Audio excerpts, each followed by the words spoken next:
ഇന്ന് Russian ചെറുകഥാകൃത്തായ Anton Chekhov രചിച്ച Vanga എന്ന ചെറുകഥ കേൾക്കാം. 1886 ഈ ചെറുകഥ ആദ്യമായി പ്രസിദ്ധീകരിച്ചത്. 9 വയസ്സുകാരനായ വാൻക സുഖോവ് കഴിഞ്ഞ 3 മാസമായി അലിയാഹിൻ എന്നു പേരായ ചെരുപ്പുകുത്തിയുടെ അപ്രൻറ്റീസായി ജോലി ചെയ്തു വരികയാണ്.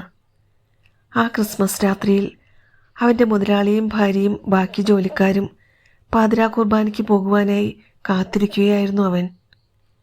അവർ പോയി എന്നുറപ്പായ ഉടനെ അവൻ അവൻ്റെ മുതലാളിയുടെ അൽമാരയിൽ നിന്നും ഒരു മഷിക്കുപ്പിയും ഉപയോഗിക്കാത്തത് മൂലം തുരുമ്പെടുത്തു തുടങ്ങിയ നിബുള്ള ഒരു പേനയും എടുത്ത് അവൻ്റെ കൈവശമുണ്ടായിരുന്ന ചുരുണ്ടുകൂടി നിറം മങ്ങിയ ഒരു കടലാസ് എടുത്ത് നിവർത്തി അതിന്മേൽ എഴുതി തുടങ്ങി. എഴുതാൻ തുടങ്ങുന്നതിന് മുമ്പ് ഭയപ്പാടോടെ മുറിയുടെ വാതിൽക്കലേക്കും ജനാലകളിലേക്കും അവൻ നോക്കിക്കൊണ്ടിരുന്നു. മെഴുകുതിരിവെട്ടത്തിൽ മിന്നിത്തിളങ്ങിയിരുന്ന ദൈവരൂപത്തിലേക്ക് നോക്കി അവൻ നെടുവീർപ്പിട്ടു. നിലത്ത് മുട്ടുകുത്തി നിന്ന് മുൻപിലെ ബെഞ്ചിൽ വെച്ച കടലാസിൽ അവൻ എഴുതി തുടങ്ങി. പ്രിയപ്പെട്ട മുത്തച്ഛൻ കോൺസ്റ്റാന്റിൻ മഖാരിച്ച് അറിയുന്നതിന് ഞാൻ താങ്കൾക്കൊരു കത്തെഴുതുകയാണ്. ഞാൻ താങ്കൾക്ക് സന്തോഷപ്രദമായ ക്രിസ്മസും സർവശക്തനായ ദൈവത്തിൻ്റെ അനുഗ്രഹങ്ങളും ആശംസിക്കുന്നു. എനിക്ക് അപ്പനോ അമ്മയോ ഇല്ല. എനിക്ക് ആകെയുള്ളത് മുത്തച്ഛൻ മാത്രമാണ്. അവൻ തലയുയർത്തി മെഴുകുതിരിവട്ടം പ്രതിഫലിച്ചുകൊണ്ടിരുന്ന ദൈവരൂപത്തിലേക്ക് നോക്കി.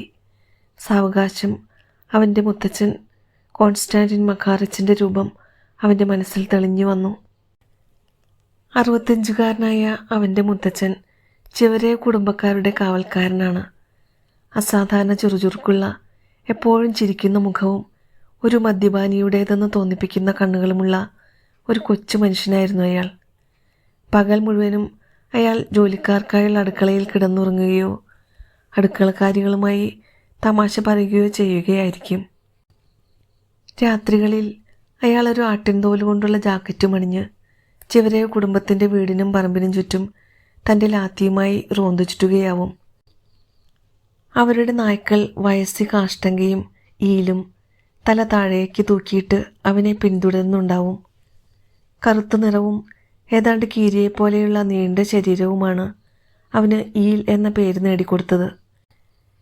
ഈൽ എല്ലാവരോടും ഒരുപോലെ അസാധാരണമായ സ്നേഹബഹുമാനങ്ങൾ പ്രകടിപ്പിച്ചിരുന്നുവെങ്കിലും അത്ര നല്ല അഭിപ്രായമല്ല നാട്ടുകാർക്കിടയിൽ അവനെപ്പറ്റി ഉണ്ടായിരുന്നത്. അവൻ്റെ അസാമാന്യമായ സൗമ്യതയ്ക്കും വിനയത്തിനും പിന്നിൽ ഒരു ജസ്യൂട്ടിൻ്റേതുപോലെയുള്ള കൗശലം മറിഞ്ഞു കിടന്നിരുന്നു. പലപ്പോഴും ആരുടെയും ശ്രദ്ധയിൽപ്പെടാതെ പതുമി ആരുടെയെങ്കിലും കാലിന്മേലൊരു കടി കൊടുക്കുവാനോ അയൽക്കാരൻ കൃഷിക്കാരൻ്റെ കോഴിയെ മോഷ്ടിക്കുവാനോ ഒക്കെ അവനേക്കാൾ മിടുക്ക് മറ്റാർക്കും ഉണ്ടായിരുന്നില്ല. മോഷണശ്രമത്തിനിടയിൽ പിടികൂടപ്പെട്ട അവൻ്റെ പിൻകാലുകൾ ഒരു തവണയിൽ കൂടുതൽ വലിച്ചൊടിച്ചതാണ്. 2 തവണ കഴുത്തിന് കുരുക്കിട്ട് കെട്ടിത്തൂക്കിയതാണ്. ആഴ്ചയിൽ ഒന്നെന്നതുപോലെ അവൻ തല്ലുകൊണ്ട് പാതി ചാവാറാവാറുണ്ട്. എന്നാലും അതിൽ നിന്നെല്ലാം അവൻ രക്ഷപ്പെട്ടു വരും. ഇപ്പോൾ മുത്തച്ഛൻ എന്തു ചെയ്യുകയായിരിക്കും? വീടിൻ്റെ ഗേറ്റിനരികെ തൻ്റെ വലിയ ബൂട്ട് പ്രത്യേക രീതിയിൽ നിലത്ത് ചവിട്ടി ശബ്ദമുണ്ടാക്കി അകലെ പള്ളിയിലെ ജനാലകളിലെ നിറങ്ങൾ ആസ്വദിച്ച് മറ്റു ജോലിക്കാരുമായി തമാശകൾ പങ്കിടുകയായിരിക്കും. ലാത്തി ബെൽറ്റിൽ കൊളുത്തിയിട്ടിട്ടുണ്ടാവും. ആ രാത്രിയിലെ തണുപ്പിനെ പ്രതിരോധിക്കുവാൻ അദ്ദേഹം തൻ്റെ കൈകൾ കൂട്ടിത്തിരുമുകയും ശരീരം വെട്ടിക്കുകയും ചെയ്യുന്നതിനൊപ്പം തൻ്റെ സ്വതസിദ്ധമായ കുണുങ്ങിച്ചിരിയോടെ ഇടയ്ക്കിടെ ജോലിക്കാരികളെയും പിന്നെ പാചകക്കാരികളെയും മാറി മാറി നുള്ളുകൊടുത്ത് ഇക്കിളിപ്പെടുത്തുന്നുണ്ടാവാം. അവൻ്റെ പൊടിക്കുപ്പിയെടുത്ത് അവൻ ചോദിക്കും, ഒരിത്തിരി പൊടി പൊടിക്കുന്നോ? പെണ്ണുങ്ങൾ പൊടി മൂക്കിൽ വലിക്കുകയും തുമ്മുകയും ചെയ്യുമ്പോൾ അത് ആസ്വദിച്ച് പൊട്ടിച്ചിരിച്ചുകൊണ്ട് മഖാറിച്ച് പറയും, ഹാ, അങ്ങനെ തണുത്ത് മരവിച്ചിരിക്കുന്നതൊക്കെ ഇങ്ങ് പോരട്ടെ. അവർ പട്ടികൾക്കും ഓരോന്നുള്ളു പൊടി വലിക്കാൻ കൊടുക്കും. കാഷ്ടങ്ക തുമ്മുകയും തലകുടുകയും ചെയ്ത് അവഹേളിക്കപ്പെട്ടതുപോലെ അവിടെ നിന്ന് മാറിക്കളയും. പക്ഷേ ഈൽ അങ്ങനെ ഇങ്ങനെയൊന്നും തുമ്മാറില്ല.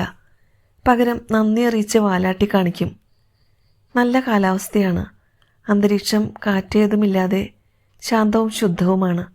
നല്ല ഇരുട്ടുള്ള രാത്രിയാണ്. എന്നിരുന്നാലും മഞ്ഞിൽ കുളിച്ചു നിൽക്കുന്ന ഉയർന്ന പുകക്കുഴലുകളിലൂടെ വെളുത്ത പുകച്ചുരുളുകൾ ഉയർത്തുന്ന വീടുകളുള്ള ആ ഗ്രാമം മുഴുവനും അവിടെ നിന്നാൽ കാണാമായിരുന്നു. മഞ്ഞു പറ്റിപ്പിടിച്ച മരങ്ങളാവട്ടെ വെള്ളിയലിക്കിട്ടതുപോലെ തോന്നിച്ചു. ആകാശം മുഴുവനും നക്ഷത്രങ്ങൾ പതിപ്പിച്ചിരുന്നു. ആകാശഗംഗയാവട്ടെ ആ ആഘോഷവേളയ്ക്കായി മഞ്ഞുകൊണ്ട് കഴുകി വൃത്തിയാക്കിയതുപോലെ ഉണ്ടായിരുന്നു. വാൻക ഒരു ദീർഘനിശ്വാസം വിട്ടുകൊണ്ട് പേനയെടുത്ത് എഴുത്തു തുടർന്നു. ഇന്നലെ എനിക്കൊരു മുടി പറിക്കലുണ്ടായിരുന്നു. മുതലാളി എന്നെ ഇന്നലെ മുടിക്ക് കുത്തിപ്പിടിച്ച് മുറ്റത്തേക്ക് വലിച്ചിറക്കി ചെരുപ്പുണ്ടാക്കുന്ന തടിക്കട്ട വെച്ച് എന്നെ തല്ലി. അവരുടെ കൊച്ചിനെ തൊട്ടിലാട്ടുന്നതിനിടയിൽ ഞാൻ അറിയാതെ അല്പം ഉറങ്ങിപ്പോയി എന്നതായിരുന്നു കുറ്റം. ഒരാഴ്ച മുമ്പ് മുതലാളിച്ചി എന്നോട് മത്തി വെട്ടി നന്നാക്കുവാൻ ആവശ്യപ്പെട്ടു. ഞാൻ മീനിൻ്റെ വാല് മുതലാണ് വൃത്തിയാക്കുവാൻ തുടങ്ങിയത്. അതുകണ്ട മുതലാളിച്ചി പച്ചമത്തിയുടെ തലയെടുത്ത് എൻ്റെ മുഖത്ത് തേച്ച് പിടിപ്പിച്ചു. ജോലിസ്ഥലത്തെ ജോലിക്കാർ എന്നെ കളിയാക്കുകയും വോഡ്ക മേടിക്കുവാനായി എന്നെ പറഞ്ഞു വിടുകയും ചെയ്യും. പിന്നെ മുതലാളിയുടെ തോട്ടത്തിൽ നിന്നും വെള്ളരിക്ക മോഷ്ടിക്കുവാനും പറഞ്ഞു വിടും. മുതലാളി അതിനെന്നെ കയ്യിൽ കിട്ടുന്നത് എന്തു വെച്ചും തല്ലും. എനിക്കിവിടെ രാവിലെയും വൈകുന്നേരവും ഉണക്ക റൊട്ടിയാണ് കിട്ടുന്നത്. ഉച്ചയ്ക്ക് കഞ്ഞിയും. ഉള്ള സൂപ്പും ചായയും ഒക്കെ മുതലാളിയും മുതലാളിച്ചയും കൂടി കുടിച്ചു തീർക്കും. ഞാനിവിടെ വരാന്തയിലാണ് കിടന്നുറങ്ങുന്നത്. മുതലാളിയുടെ മകൻ ആ നാശം പിടിച്ചവൻ്റെ കരച്ചിൽ കാരണം എനിക്ക് ഉറങ്ങാനേ പറ്റാറില്ല. അവൻ കരയുമ്പോഴൊക്കെ തൊട്ടിലാട്ടുന്നതും എൻ്റെ ജോലിയാണ്. എൻ്റെ പ്രിയപ്പെട്ട മുത്തച്ഛ, ദയവായി എന്നോട് കരുണ കാണിക്കണേ. എന്നെ ഇവിടെ നിന്നും ഗ്രാമത്തിലേക്ക്, എൻ്റെ വീട്ടിലേക്ക് തിരികെ കൊണ്ടുപോകണേ. എനിക്ക് സഹിക്കാവുന്നതിലധികമാണിവിടെ. ഞാൻ മുത്തച്ഛൻ്റെ കാല് പിടിക്കാം. എൻ്റെ ജീവിതകാലം മുഴുവനും മുത്തച്ഛന് വേണ്ടി ഞാൻ ദൈവത്തോട് പ്രാർത്ഥിച്ചു കൊള്ളാം. എന്നെ ഇവിടെ നിന്ന് കൊണ്ടുപോകൂ, അല്ലെങ്കിൽ ഞാൻ മരിച്ചു പോകും. വാൻകയുടെ ചുണ്ടുകൾ വിതുമ്പി. പൊടിപുരണ്ട് കറുത്ത കൈത്തലമെടുത്ത് അവനവൻ്റെ കണ്ണുകൾ തുടച്ചു. അവൻ ഏങ്ങലടിച്ചു. ഞാൻ മുത്തച്ഛന് വേണ്ടി പൊടി പൊടിച്ചു തരാം. ഞാൻ മുത്തച്ഛന് വേണ്ടി പ്രാർത്ഥിക്കാം. ഞാൻ എന്തെങ്കിലും തെറ്റ് ചെയ്താൽ മുത്തച്ഛൻ സിഡോറിൻ്റെ ആടിന് തല്ലുന്നത് പോലെ തല്ലിക്കോ. എനിക്ക് ചെയ്യുവാൻ ജോലിയൊന്നുമില്ല എന്ന് തോന്നുന്നുണ്ടെങ്കിൽ ഞാൻ സ്റ്റീവാർഡിൻ്റെ ചെരുപ്പ് പോളിഷ് ചെയ്യുകയോ അല്ലെങ്കിൽ ഫെഡകയ്ക്ക് പകരമായി ആട് മേയ്ക്കാൻ പോവുകയോ ചെയ്തുകൊള്ളാം. പ്രിയപ്പെട്ട മുത്തച്ഛ, ഇവിടുത്തേത് ഒരു ജീവിതമല്ല. എനിക്ക് സഹിക്കാവുന്നതിലധികവുമാണ് ഇവിടെ. ഞാനിവിടെ നിന്ന് ഗ്രാമത്തിലേക്ക് ഓടിപ്പോന്നാലോ എന്ന് ചിന്തിച്ചതാണ്. പക്ഷേ എനിക്ക് ചെരുപ്പുകളില്ല. ഈ തണുത്തുറഞ്ഞ മഞ്ഞിൽ ചെരുപ്പില്ലാതെ എനിക്ക് പേടിയാണ്. ഞാൻ വളർന്നു വലുതാകുമ്പോൾ ഇതിന് പകരമായി മുത്തച്ഛനെ സംരക്ഷിച്ചു കൊള്ളാം. മറ്റാരും ശല്യപ്പെടുത്താതെ ശ്രദ്ധിച്ചു കൊള്ളാം. പിന്നെ മുത്തച്ഛൻ്റെ മരണശേഷം ആത്മാവിൻ്റെ രക്ഷയ്ക്കായി ഞാൻ പ്രാർത്ഥിക്കും. ഇപ്പോൾ ഞാൻ അമ്മയുടെ ആത്മാവിനു വേണ്ടി ചെയ്യുന്നത് പോലെ. മോസ്കോ ഒരു വലിയ നഗരമാണ്. ഇവിടെ മുഴുവൻ പണക്കാരുടെ വീടുകളാണ്. ഇവിടെ വളരെയേറെ കുതിരകളുണ്ട്, പക്ഷേ ആടുകളില്ല. പട്ടികളെല്ലാം ശാന്ത സ്വഭാവക്കാരാണ്. ഗ്രാമത്തിലേതുപോലെ നക്ഷത്രങ്ങളുമായി കുട്ടികൾ കരോൾ പാടാൻ പോവാറില്ല. അവർ ആരെയും കരോൾ പാടുവാൻ അനുവദിക്കാറില്ല. ഒരിക്കലിവിടെ ഒരു കടയിൽ പലതരം ചൂണ്ടകൾ വിൽക്കുവാൻ വെച്ചിരിക്കുന്നത് ഞാൻ കണ്ടു. പല വലിപ്പത്തിലുള്ള മീനുകളെ പിടിക്കുവാനുള്ള പലതരം ചൂണ്ടകൾ ഇവിടെയുണ്ട്. വേറൊരു കടയിൽ പലതരം തോക്കുകൾ വിൽക്കാൻ വെച്ചിരിക്കുന്നത് കണ്ടു. മുതലാളിയുടേതുപോലുള്ള തോക്കുകളുമുണ്ട്. ഒരു 100 രൂപയിൽ വില വരുമായിരിക്കും. ഇറച്ചിക്കടയിലാണെങ്കിൽ കാട്ടുകോഴികളും മരംകൊത്തികളും മുയലുകളും മീനുകളും ഒക്കെ വാങ്ങാൻ കിട്ടും. അവരെവിടെ നിന്നാണ് ഇവയെ വേട്ടയാടിയതെന്ന് കടക്കാർക്ക് പോലും അറിയില്ല. പ്രിയപ്പെട്ട മുത്തച്ഛ, അവരവിടെ വലിയ വീട്ടിൽ ക്രിസ്തുമസ് ട്രീ ഒരുക്കുമ്പോൾ നിറം പിടിപ്പിച്ച ഒരു വാൾനട്ടുകായെ അതിന്മേൽ തൂക്കണം. ലേഡി ഓൾഗ ഇഗ്നാട്ടിയനോട് ഇത് വാൻകയ്ക്ക് വേണ്ടിയാണെന്ന് പറഞ്ഞാൽ മതി, അവൾ സമ്മതിക്കും. ഒരു ദീർഘനിശ്വാസം മുതിർത്തുകൊണ്ട് വാൻക ജനാലയിലേക്ക് നോക്കിയിരുന്നു. അവനെയും കൂടെ കൂട്ടി അവൻ്റെ മുത്തച്ഛൻ വനത്തിൽ ക്രിസ്മസ് ട്രീ വെട്ടാൻ പോയിരുന്നതിനെപ്പറ്റി അവൻ ഓർത്തു. അത് വളരെ രസകരമായ കാലമായിരുന്നു. മഞ്ഞിലുറഞ്ഞു നിൽക്കുന്ന മരങ്ങൾക്കിടയിൽ നിന്ന് മുത്തച്ഛൻ പ്രത്യേക ശബ്ദങ്ങളുണ്ടാക്കും. ആ ശബ്ദത്തിൻ്റെ അലയൊലികളിൽ മരങ്ങളിൽ നിന്ന് മഞ്ഞടർന്നു വീഴും. അതുകണ്ട് അവനും ഉച്ചത്തിൽ കൂവും. മരം വെട്ടുന്നതിന് മുൻപായി മുത്തച്ഛൻ ഒരു ചുരുട്ട് വലിക്കും. അത് കഴിഞ്ഞ് ഒന്ന് പൊടി വലിക്കും. തണുത്തു വിറച്ചു നിൽക്കുന്ന വാൻകയെ നോക്കി കളിയാക്കി ചിരിക്കും. വനത്തിലെ മഞ്ഞുമൂടി നിൽക്കുന്ന കൊച്ചു ഫിർമരങ്ങൾ ഭയപ്പെട്ടു നിൽക്കും. തങ്ങളിൽ ആരാണിപ്പോൾ മരിക്കേണ്ടി വരുന്നതെന്നറിയാതെ. എങ്ങോട്ട് തിരിഞ്ഞാലും ഓടിപ്പാഞ്ഞു പോകുന്ന മുയലുകൾ. മുത്തച്ഛൻ വിളിച്ചു പോവും, പിടിക്കടാ അതിനെ, തൊങ്ങൽവാലുള്ള ആ പിശാചിനെ. മരം വെട്ടിക്കഴിയുമ്പോൾ മുത്തച്ഛൻ അതിനെ വലിച്ചുകൊണ്ട് വലിയ വീട്ടിലേക്ക് കൊണ്ടുപോയി അവിടെ സ്വീകരണമുറിയിൽ അതിനെ ഉറപ്പിച്ച് അലങ്കരിക്കുവാൻ തുടങ്ങും. വാങ്കയുടെ പ്രിയപ്പെട്ട ലേഡി ഓൾഗയാണ് അക്കാര്യത്തിൽ ആരെക്കാളും മുന്നിൽ നിൽക്കുന്നത്. അവൻ്റെ അമ്മ പെലാജിയ ജീവിച്ചിരുന്ന കാലത്ത് അവൾ വലിയ വീട്ടിൽ ഒരു വേലക്കാരിയായിരുന്നു. അമ്മയോടൊപ്പം വലിയ വീട്ടിലെത്തുന്ന കൊച്ചു വാൻകയ്ക്ക് ലേഡി ഓൾഗ മധുരപലഹാരങ്ങൾ നൽകുകയും മറ്റൊന്നും ചെയ്യാനില്ലാത്തതുകൊണ്ട് അവനെ എഴുതാനും വായിക്കുവാനും 100 വരെ എണ്ണുവാനും ഇത്തിരി ഡാൻസും ഒക്കെ പഠിപ്പിക്കുകയും ചെയ്തിരുന്നു. അവൻ്റെ അമ്മ പെലാജിയയുടെ മരണശേഷം അവൻ അവൻ്റെ മുത്തച്ഛൻ്റെ അടുത്ത് ജോലിക്കാരുടെ അടുക്കളയിലേക്കും പിന്നീട് മോസ്കോയിലെ ചെരുപ്പൂത്തിയുടെ അടുത്തേക്കും മാറ്റപ്പെട്ടു. ക്രിസ്തുവിനെ പ്രതി ഞാൻ യാചിക്കുകയാണ്. പ്രിയപ്പെട്ട മുത്തച്ഛ, എന്നെ ഇവിടെ ഒന്ന് കൊണ്ടുപോകൂ. വാൻക എഴുത്തു തുടർന്നു. ദുഃഖിതനായ ഒരു അനാഥനോട് ദയവ് കാണിക്കുക. ഇവിടെ എല്ലാവരും എന്നെ അങ്ങോട്ടും ഇങ്ങോട്ടും തട്ടിക്കളിക്കുകയാണ്.